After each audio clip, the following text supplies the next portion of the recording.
আসসালামু আলাইকুম। আমন্ত্রণ জানাচ্ছি ওয়ার্ল্ড উইথ মুন্সি হৃদয় চ্যানেলে।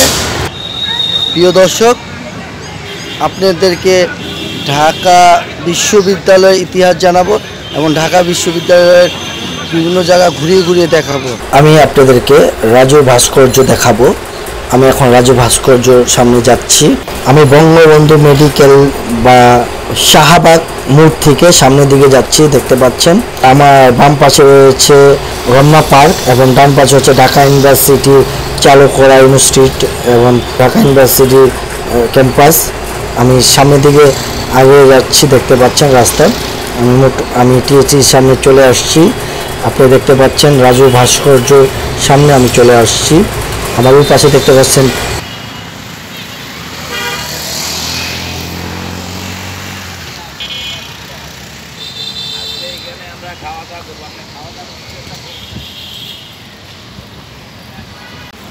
চার রাস্তার মধ্যে চলে আসছি।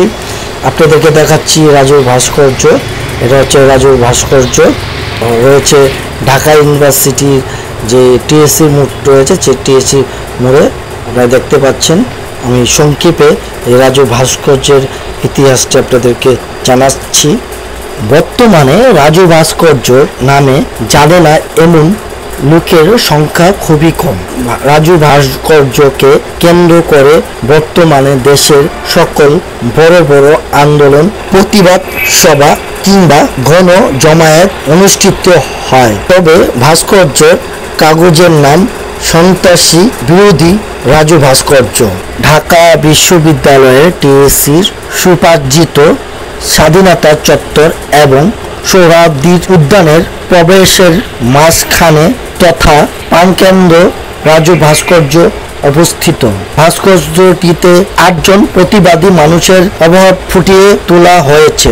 যাদের প্রকৃত ব্যবহার করা হয়েছে তারা হচ্ছেন মমির হোসেন রানা, শাহানা আক্তার শিউলি, শাহিদ হাসান তুহিন, আব্দুল্লাহ মাহমুদ খান, তাসফির সিদ্দিক, হাসান হাফিজুর রহমান, উৎপল চন্দ্র রায় ও গোলাম কিবরিয়া রনি। এরা সবাই রাজুর বন্ধু হিসেবে শিক্ষাঙ্গনে সন্ত্রাসীদের বিরুদ্ধে প্রতিবাদ জানাতে ভাস্কর্যটি নির্মাণ করা হয়েছে।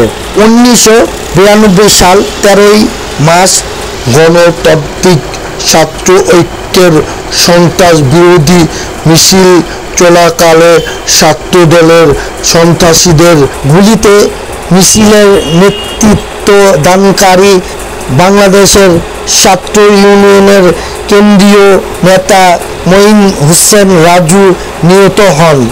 আমি মুন্সি হৃদয় আপনাদের থেকে বিদায় নিচ্ছি। আসসালামু আলাইকুম।